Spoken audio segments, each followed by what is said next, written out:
कोई बुद्धिमान राजा, कोई बुद्धिमान विद्वान वहां कहीं भी राम जी के साथ युद्ध पर लड़ने के लिए गए नहीं है। कोई नहीं, अगर पता चलता तो सब मारते थे, लाइन लगती थी, मुझे ले चलो, मुझे क्यों मालूम है कि महाविष्णु क्या होता है। समुद्र चरनी और जलनिधि, समुद्र कैसे राम जी ने क्या किया, समुद्र तर के गए। विपक्षी कौरक्षा, विपक्षी मतलब शत्रु कौन है, कौरक्षा। सब बैठे खड़े में कोई पीछे बैठ जाओ, आगे आगे चल बैठ जाओ, इधर बैठ जाओ। विपक्ष में कौन है, रावण है, बलाढ्य शत्रु, प्रकांड शक्तिशाली। रणभूमि सहायस्य कृपया, रणभूमि में सहाय करने वाले कौन है, कोई अतिरथी महारथी विद्वान शक्तिशाली राजा नहीं है, तो कौन है, कृपया बंदर, जिनकी बुद्धि नहीं है ऐसे लोग हैं। लेकिन तथा को राम, क्योंकि राम जी की इच्छा थी इसलिए रावण को मारा है। समुद्र में तर गए, बंदर की सहायता के मार दिए। इसमें समझने की बात ऐसी, राम जी को समझने के लिए बुद्धिमानी नहीं लगती है, बंदर जैसी बुद्धि भी काम करती है। वैसे ही जैसे राम जी हुए, राम जी के बाद अवतार हुए, छठवें अवतार, सत्वें अवतार भगवान महाविष्णु के। राम जी के पश्चात 100, 200, 300, 500 साल अनेक लोग रामचंद्र जी हुए। उन्होंने आइडिया को पत्थर से डिलीट किया, उन्होंने शबरी के वेद खाए, उन्होंने रावण को ऐसे मारा। उसकी कथा आज भी कहे, आज भी कहे, लेकिन जब राम जी थे तभी कथा नहीं थी। अगर राम जी भगवान विष्णु के अवतार ऐसा मालूम होता, कोई धोबी वाला राम जी को टिका नहीं देता, वो तो सागर समझते थे, तो राजा भी इसने गलती करी है ना। वैसे घटना ये इतिहास में कई बार हुई है। भगवान विष्णु जी हुए तब भी ऐसे हुआ,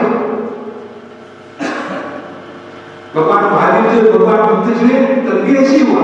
वो गिरे चुने भिक्षु के अलावा किसी को मालूम नहीं कि महावीर है, अत्यंत श्रेष्ठ है। महाविष्णु के कई अवतार भी, उसमें कुछ अंशावतार है, कुछ पूर्णावतार है, कई अंशावतार। अपने श्रीरामाचार्य शर्मा आप अंशावतार है महाविष्णु के, श्रेष्ठ व्यक्ति।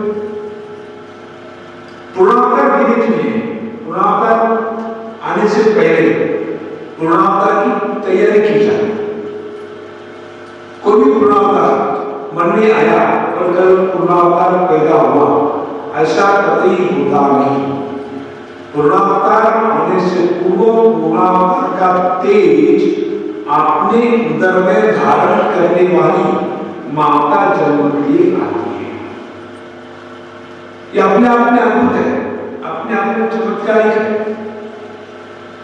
पूर्णावतार की तैयारी, पूर्णावतार से पहले 5 पीढ़ी, 7 पीढ़ी, 10 पीढ़ी धर्म की तपस्पुत, धर्मनिष्ठ और भक्त करने वाली पीढ़ी दर पीढ़ी होती है, तब जाके पूर्णावतार पैदा होते हैं। सावरकुंड अमरावती के पास, वहां पर सावरकर एक व्यक्ति थे, महान तपस्वी। उन्होंने भास्कर मत करके वो वहां के सरदार थे, तो वो राजा से सूचना है कि कहीं चोर निकल रहे थे विजयादशमी के दिन, जैसे निकल रहे थे तो कोई योगी उनके सामने आया और उन्होंने उनको आशीर्वाद दिया। तो आशीर्वाद देने जब निकल रहे थे वहां से अंतर्धान हो चले गए, तो उनका जो योग दंड है, एक पवित्र सी लकड़ी है, वहीं पर वो रखकर छोड़कर चले गए। तो छोड़कर चले गए तो जहाँ पे जगन्नाथ का वास होता है समुद्र के पास, उस जगन्नाथपुरी का जितना महत्व है उतना ही महत्व है राजू लोचन का। राजन के पास वहां पर इनके पुत्र सीमा माता उनकी पत्नी ये वहां पर वास करते थे। सीमा माता ने अपने आप में अत्यंत सात्विक तपस्वी थी। वो राजू लोचन को राजू जी के मंदिर में रोज दोपहर का नैवेद्य दिखाने जाता है। रोज जैसे नैवेद्य दिखा दिया और उसके बाद भोजन करने का बड़ी बात है। आप एक दिन नैवेद्य दिखाने गए, थोड़ा सा काम करने में थोड़ा लेट हो गया 5-10 मिनट, तो पंडित जी ने दरवाजा मुख्य गर्भगृह का दरवाजा करके पंडित जी चले गए। ये जैसे वहां पर उसने देखा दरवाजा चला कि परेशान हो गए। उन्होंने वो प्रसाद वाली थाली, भोग वाली थाली उनके जो दरवाजे के सामने क्या कहते उसको चौखट की उमरा कहते, चौखट पे रखा और आंखों में से पानी आकर प्रार्थना करिए, प्रभु ये मेरे राजू लोचन आज आपने खाना नहीं खाया मेरे हाथ से, क्या मेरे से कुछ चूक हो गई, कृपा करके क्षमा करिए आप मुझसे, ऐसा कही। और आर्तता से जैसे कि आंखों से पानी झल रहा है और फिर ऐसा करके थाली में रखकर चली गई। मक्की का दान हमने किया, घर में चली गई, उस दिन खाना नहीं खाया क्योंकि मेरे प्रभु भूखे हैं, मैं नहीं खाना खाऊंगा। 4 बजे मंदिर की पूजा आए, उन्होंने दरवाजा खोलकर अंदर गए, देखे तो मुझे वो प्रसाद वाली थाली राजू लोचन के चरणों में रखी हुई है और राजू लोचन के मुंह को चावल पे डाले रही। वो पंडित जी, वो पुजारी भागे वहां से दौड़े और चिमा माता के पास गए। माता भगवान ने ऐसा किया है, तो माता ये भगवान आपको मेरे लिए कष्ट करना पड़ा। इतनी इसकी ताकत थी माता की। एक बार वहां पर जो राजा के पास में जो नदी है, महानदी कहते हैं, उस महानदी को प्रचंड पूरा है, प्रचंड पूरा है। सब लोगों ने काम खाली किया, पानी चल रहा था, घंटे 1.5 घंटे में पानी बहुत तेज से चल रहा था। सब लोगों ने गांव खाली कर दिया। गांव खाली करके कहे माता के पास आए, चिमा माता चलिए आप क्या करेंगे? चिमा माता ने कहा कि आप क्यों कर रहे हो, राजू लोचन है संभाल मेरे माता नहीं आपकी चौखट तक आ गया। माता ने कहा रुकिए, माता ने गाली लिया, कुछ रखते लिए ब्लाउज में कहते हैं जिसको खंड करके क्या कहते हैं, एक वस्त्र ओढ़िया और माता को प्रार्थना करें नदी को, हे महानदी आप 1 घंटे के अंदर अपने पात्र में वापस जाइए, हमारे गांव को डुबा करके तकलीफ ना दे, ऐसे प्रार्थना करें। और आश्चर्य की बात है, घंटे भर के अंदर पात्र चला गया। इस प्रकार के तपस्वी, इस प्रकार के प्रचंड शक्तिशाली, इस प्रकार की ये दादी गजानन महाराज की, जिनके महाविष्णु के 10वें अवतार गजानन महाराज के, उनकी आप दादी कोई इनकी एक कहानी को पीछे से बताया। अवतार की तैयारी जो होती है, अब थोड़े में उसके आगे सकते अवतार की जो तैयारी होती है, उसकी तैयारी के लिए पहले सबसे पहले माता रखते, नंबर 1 पे चाहिए माता, उस ताकत वाली, उस शक्ति वाली। तो माता बोले, माता एक व्यक्ति के मन में आया, पूरे समाज में आना चाहता। शिवाजी महाराज दूसरे घर में नहीं होने चाहिए, मेरे घर में, इनके मन में क्या आया, अवतार मेरे पीढ़ी में आना चाहिए। फिर अवतार मेरे पीढ़ी में आने क्या, इन्होंने जब फिर सोचना शुरू किया तो सोचने से इनके ध्यान में आया कि अवतार आने से पूर्व अवतार की माता को जन्म देना चाहिए। अवतार की माता को जन्म देने का कार्य कैसे करें?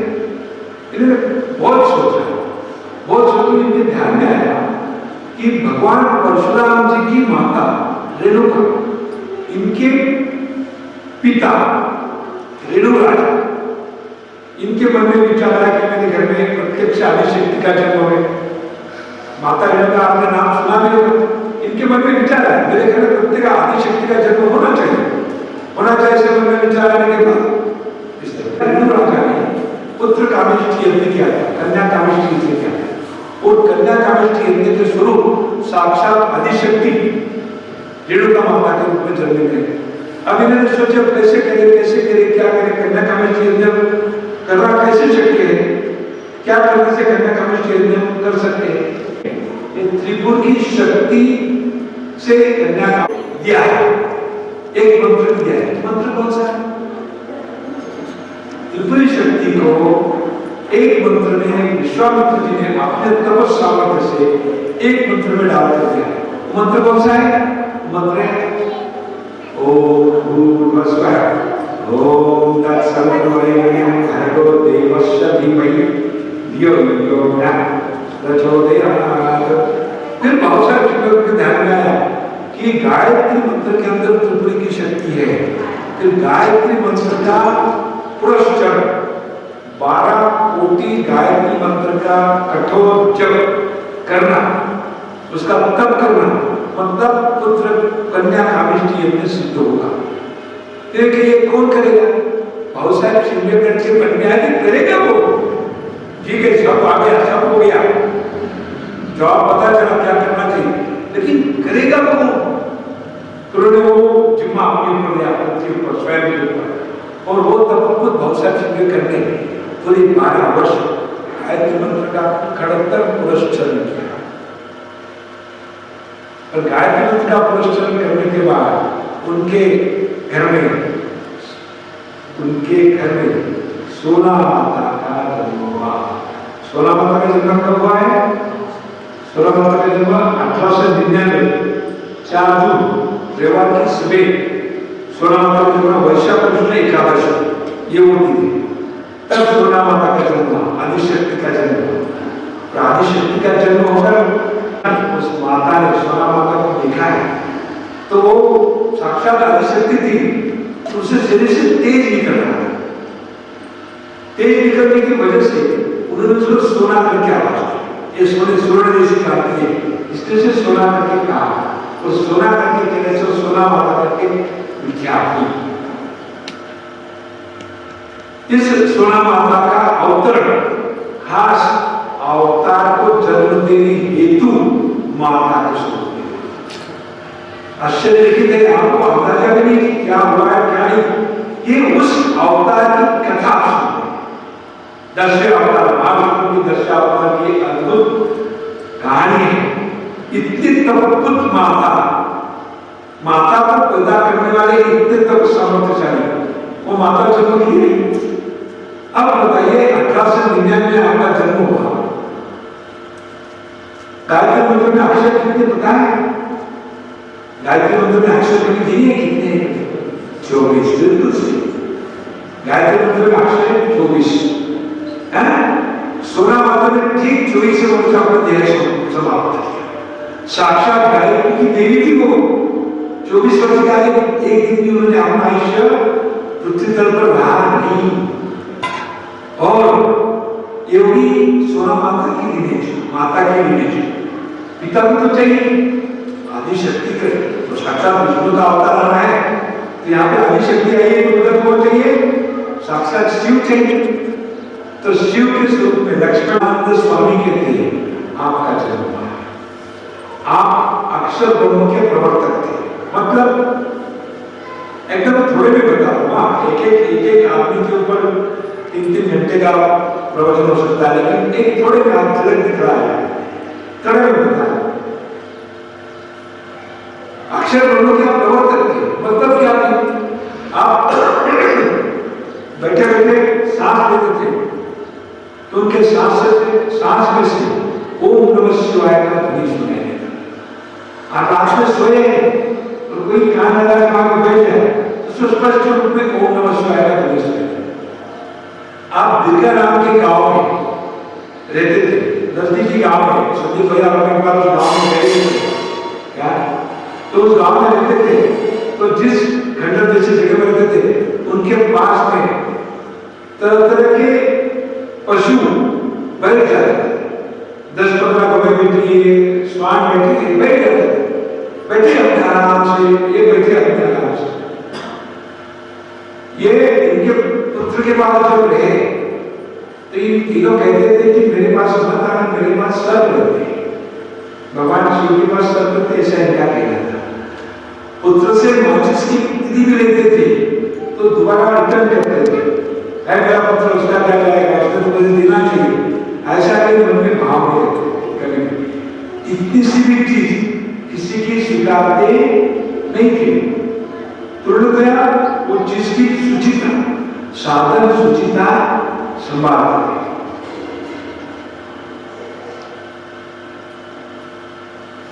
नाथ वाणी अत्यंत पवित्र। एक दिन गजानन महाराज जी को सपने में बालक का दर्शन हुआ। आगे बोले तो किसको पूछे, बोले पिताजी से पूछेगी। ऐसे पूछा तात्याजी महाराज, आप धर्मात्मा तात्याजी महाराज, आप आयुर्वेदाचार्य, आयुर्वेद में प्रचंड इनकी क्षमता थी और आयुर्वेद में इतनी क्षमता थी कि 5-50 के 100 गांवों से लोग इनके पास दवाई लेने के लिए आते थे। दवाई लेने के लोग आते वो दवाई देते थे और लोग तो बहुत बड़े अच्छे परिणाम मिलते थे, अच्छे परिणाम मिलते थे। लोगों की अत्यंत श्रद्धा प्रेम आस्था थी। एक बार किसी दलित के घर में वो पिताजी बीमार थे, उम्र ज्यादा थी, वाणी बंद हो गई थी और अब 2-4 दिन एक कोई स्वर्ण मट्टी रहती है जिससे वाणी में चटाने से वाणी खुलने की क्षमता आ जाती है। तो एक डब्बी में डाली, वो डब्बी के बाद बोले कि ये उनको एक बार चटाओ, नहीं खुली तो दूसरे बार चटाओ, तो इसमें हो जाएगा। और फिर जितनी चटाई उतनी बोल के चटानी है, वो चटाने के बाद जितनी बची फिर मुझे ला करते बाकी लोगों के लिए काम। उन्हें ठीक है, फिर दौड़े दौड़े दौड़े गए घर पे गए, फिर वो चटाने के बाद उनकी वाणी खुल गई एक चटाने और सब उनका काम है। दूसरे दिन फिर ला कर दिए। इन ला कर देने के बाद धर्मात्मा तात्याजी महाराज जी ने वो डब्बी कितनी चटाई है ये देखने के लिए, कितनी मात्रा में चटाई देखने के लिए उन्होंने डब्बी खोली। खोल कर देखी तो अंदर एक मिट्टी का ढेला रहता है। बोले ये तो मैंने नहीं दिया, ढेला कैसे आया? वो बच्चा हड़बड़ा, बोले कि कल रात में जब दौड़ के जा रहे थे तब हम किसी पत्थर को रखकर गिर गए तो डब्बी भी हमारे से गिर गई। डब्बी गिरी तो गिरी, उसके अंदर का सामान भी गिर गया। रात का अंधेरा था, हमने अंदाज से वो चीज करके चीज उठाई और उस पर रखी और उन्होंने ढक्कन लगा चले गए। तब तात्याजी महाराज को पता चला कि अगर ढेला भी उस जड़ी बूटी का काम कर रहा है तो मैं क्या कर रहा हूं? क्या ढेला का काम कर रहा है? उस दिन से उन्होंने दवाई देना बंद किया। आप देखिए एक एक की लिनेज क्या है, एक एक की ताकत क्या है, एक एक की क्षमताएं क्या है। उन्हें दवाई देना बंद की, लेकिन दवाई देना बंद करने के बावजूद लोग क्या करते थे, किसी वैद्य से दवा लेते थे, इनके पास आते थे, हाथ जोड़ते थे, बोलते कि आप इस दवा को सिर्फ खा लेंगे, आप सिर्फ स्पर्श करिए, बाकी हम देख लेंगे क्या करना।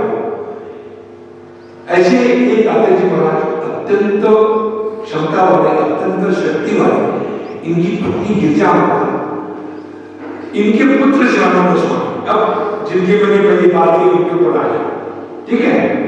एक पिता हुई, एक माता हुई, तीसरे हो गए भावसा श्रीमेध जो वेदों के ज्ञाता जिन्होंने सोना माता को जन्म दिया, बराबर। अब चौथे पुरुष, चौथे महापुरुष, जैसी माता पिता की बहुत लंबी परंपरा है, थोड़ी देर बता।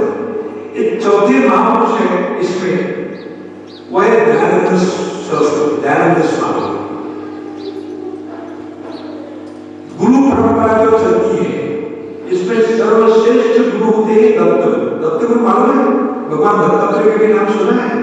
3 मुख वाले भगवान जो भगवान दत्तात्रेय के नाम से जाने जाते हैं। सर्वश्रेष्ठ भगवान दत्त गुरु, दत्त गुरु के बाद आए, ऐसी मान्यता है दत्त गुरु के बाद श्रीपाद सिंह वल्लभ ये उनके गुरु परंपरा में आए। इनके बाद आए नरसिंह सरस्वती।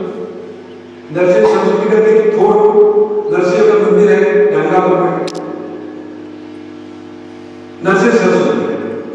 नरसिंह सरस्वती करदेवन में गए, करदली का वन है कर्नाटक के बॉर्डर पर, वहां पर गए, तो जंगल में गाय, जंगल में कहा गया पिछले 200-300 साल में नरसिंह सरस्वती ऐसे नेपाल के हजारों भाव थे, खड़े थे तो हाथ घुटने को रखते थे। कदेवर में गए, कदेवर में जाने के बाद 200-300 साल के बाद एक लड़का आ रहा था, वहां पे किसी काम से गया तो वहां पे किसी पेड़ के उसको लकड़ी मारी, पेड़ से उसने कुल्हाड़ी मारी, कुल्हाड़ी जैसे मारी उसमें से रक्त की धारा निकली, रक्त की धारा जैसे निकली वो लड़का घबरा गया, उसने वो उधर की मट्टी निकाली तो अंदर से एक तेज पुंज व्यक्ति निकली, वो उनका नाम है श्री स्वामी समर्थ। आप स्वामी समर्थ वहां से निकले जो दत्तगुरु की परंपरा में चौथे पे आते हैं, दत्तगुरु श्रीपाद श्री नरसिंह सरस्वती और स्वामी समर्थ, चौथे स्थान पर स्वामी समर्थ आए। स्वामी समर्थ जी ने पूरी इंडिया में पूरी भारत भर में भ्रमण किया, भ्रमण करके कई लोगों को उद्धार किया और उनके जिंदगी के आखिर के 30-35 साल आप स्थान एक स्थान पड़े, वो स्थान है अक्कलकोट। अक्कलकोट सोलापुर जिले में अक्कलकोट नामक जगह है जो स्वामी समर्थ की वजह से आज पूरी दुनिया में प्रचलित है। आज स्वामी समर्थ अक्कलकोट डालो आपको पूरा डिटेल सामने आ जाएगा। उनके 30-35 साल अक्कलकोट में रहने की वजह से बाबा महाराज और कहा कि मेरी गादी आप आगे चलाइए, मेरे गादी पे आप बैठिए। 5वें स्थान पर आए बाळप्पा महाराज। बाळप्पा महाराज भी अत्यंत शक्तिशाली थे। उन्होंने जाते वक्त उन्होंने समाधि ली संजीवन, उन्होंने जाते वक्त उनकी एक चीजें, एक मुखी रुद्राक्ष, दंड, छाती और माला, ये थी गंगाधर महाराज को। गंगाधर महाराज आप भी ध्यान, गंगाधर महाराज को एक दिन पूरी समाज की स्थिति देखकर अत्यंत दुख हुई और प्रभु रामचंद्र जी के सामने जाकर उन्होंने हाथ जोड़े और बड़ी आर्द्रता से याद किया, हे प्रभु, हे मेरे राम, पूरी समाज में उल्टा पलट हो रही है, आप कृपा करिए, कुछ तो काम करिए। ये जब उन्होंने प्रार्थना करी, ये संत कब तक ये परेशानी जो है, आप सोच सकते हैं 1920 साल जब स्वतंत्र बनेगा भारत, परेशानी समाज को, मेरे लोगों को बचाने के लिए कुछ तो करिए। तो प्रत्यक्ष प्रभु रामचंद्र जी और क्या कहे, सत्यनिष्ठ चालक दिलाए एक बालक धर्म चक्र, गृह ब्राह्मण अपने अपने अपने गदा है, अपने घर के लोग हैं, कोई दिक्कत नहीं, किसको पानी पीना पानी पी सकते। जो गाय और ब्रह्म इसको संभालेगा, तो गाय और ब्रह्म को संभालना मतलब यज्ञ को संभालना, क्योंकि यज्ञ करने के लिए मंत्र लगते हैं। सत्यनिष्ठ मतलब जो त्रिलोकी का चालक, सत्य पूरी दुनिया में राज करता है, ये पूरी दुनिया में राज करने वाला धर्म चक्रवर्ती होगा। इस प्रकार का बालक ये मैंने दिया है, ऐसा अंगूठे से लेकर सर के बाल तक निहार रही है, ऊपर से नीचे, नीचे से ऊपर, आगे से पीछे, एक एक चीज निहारी। क्या निहारी? वो देख रही है कि 10वें महाविष्णु के अवतार के शरीर पर जो जो चिन्ह अंकित होना चाहिए वो चिन्ह बालक के शरीर पर है या नहीं। अगर नहीं है, अगर परमात्मा के रूप में अगर भूल गया है तो कोई डाल नहीं, चिंता मत करिए। शब्द वाली मां से नहीं है, कौन है? शब्द वाली शक्ति है। अगर वो चिन्ह वाला भूल गया तो हम उसको डाल देंगे। इस शब्द से बेटी मां तो उन्होंने देखा, क्या क्या देखा? छाती पर लात मारी थी, मालूम है? भगवान विष्णु के छाती पर लात का प्रहार किया। किसने किया था मालूम है आपको? आता है मालूम है? पुराने लोगों को मालूम है? भगवान विष्णु के 3 भगवान में कौन श्रेष्ठ है, इसका चेकिंग करने का जिम्मेदारी आ जाए ऋषि को। भृगु ऋषि, भृंग नहीं, भृगु संहिता वाले ऋषि, भृगु ऋषि भगवान परशुराम के परदादा। भृगु ऋषि की साधारण व्यक्ति नहीं है, भगवान जैसे इनकी दादागिरी नहीं है वैसे वो परदादा। भृगु संहिता आज भी पढ़ी जाती है, जिसमें आपका भविष्य अभी भी लिखा हुआ है। भृगु संहिता, वो जो भृगु ऋषि ये 3 भगवान की चेकिंग करने गए थे, उन्होंने विष्णु की छाती पे लात मारी थी। वो कथा नहीं कह रहा हूं, क्या? लेकिन रात भर एक बात की मालूम है, वो लाल का प्रहार चिन्ह भगवान विष्णु की छाती में, ऐसा चिन्ह की छाती। शिवचना ब्राह्मण ने उनको यहाँ पे ईजा कुछ चक्र दी थी भगवान विष्णु को, महाविष्णु, वो चक्र उनकी छाती। और नंदी ने गोपद का एक चिन्ह था। ये 3 चिन्ह मिला चला चिन्ह, उनको छाती में धारण करके भगवान विष्णु अपने आप को गौरवान्वित महसूस करते हैं कि मैं बहुत श्रेष्ठ हूं। क्या? तो वो गौरवान्वित महसूस करते, तो इसलिए उस चिन्ह को भक्तवत्सला चिन्ह के कहा गया है। ये तीनों चिन्ह आपके छाती पर विराजमान है। भगवान बुद्ध के खून है, भगवान बुद्ध का चिन्ह पैर का अंगूठा,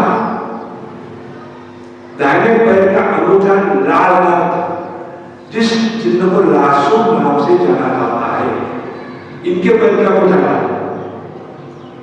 स्वामी समर्थ का प्रकट किया, हमने बताया कुल्हाड़ी का घाव उनकी जगह पर रखा हुआ था, तो जगह पर कुल्हाड़ी का घाव का चिन्ह था स्वामी समर्थ के, इनके जगह पर कुल्हाड़ी का घाव का चिन्ह।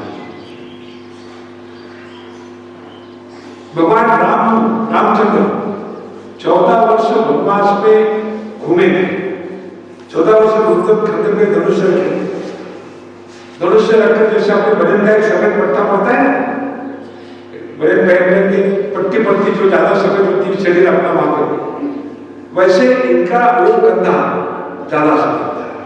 प्रभु रामचंद्र जी का एक एक चिन्ह देखकर माता कही, अरे तो रामचंद्र, अरे तो भगवान परशुराम, भगवान कृष्ण की पार्थिव देह की समाप्ति पता है कैसे की? बाण रखकर, भगवान कृष्ण पैर ऊपर रखकर ऐसे बैठे थे, ऐसे है ना, ऐसा बाण लगा, बाण में लगा कि कोई हल्का नाजुक कोई चीज है, और बाण लगा विश्वस्त बाण था, बाण लगा, तो बाण लगने से इनका इतना पैर का हिस्सा पूरा काला रहा, वो चीज नहीं दिखा। इसके अलावा शंख चक्र पद्म गोपद नंदी जितने जितने चिन्ह चाहिए सब चिन्ह आपके शरीर पर विराजमान थे। इतना ही नहीं, त्रिशूल माता, भगवान महावीर की माता पता है? भगवान महावीर की माता का नाम है त्रिशूल, पता है ना? दिव्य स्वप्न, दिव्य स्वप्न इतिहास के वो 14 दिव्य स्वप्न सोना माता को पड़े। जब कोई अवतार होता है, गर्भ में कोई अवतार का प्रवेश होता है, उस माता को दिव्य अनुभूति आती है। ऐसी दिव्य अनुभूति आना अत्यंत पवित्र श्रेष्ठ संकेत होता है। उस प्रकार 16 माता को 14 दिव्य स्वप्न में क्या क्या दिखा? दिव्य स्वप्न में जो त्रिशूल माता को दिखे, महावीर की माता उनको दिखे, क्या स्वप्न में दिखा? एक दिखा गजराज, एक दिखा वृषभ, एक सिंह, लक्ष्मी, दिव्य पुष्पमाला, पुष्पमाला जिसे पहने या नहीं, ऐसे दिव्य पुष्पमाला, चंद्र, सूर्य, धर्मध्वजा, कुंभ, पद्म सरोवर, विमान, देखिए अपनी विमान दिखे, विमान, समुद्र, रत्नों का ढीक, रत्न की राशि, राशि का है उसको, पूरे रत्न के पूरा ढीक, और निर्धूम अग्नि, निर्धूम अग्नि का दर्शन हुआ है। जो त्रिशूल माता का मार्ग हुआ वही दर्शन यहाँ पर भी हुआ है। और गजानन महाराज जी का जन्म हुआ, गजानन महाराज जी का जन्म हुआ। गजानन महाराज जी का जन्म होने के पश्चात गजानन महाराज जी साकोरी नामक गांव में वहां पर माता के साथ रहे। साकोरी एक गांव शिरडी से 4 किलोमीटर दूर, 5 किलोमीटर दूर स्थित है, जहां पर उपासनी महाराज एक दिव्य विभूति वहां पर रहती थी, उनके साथ में आप वहां पर रहे।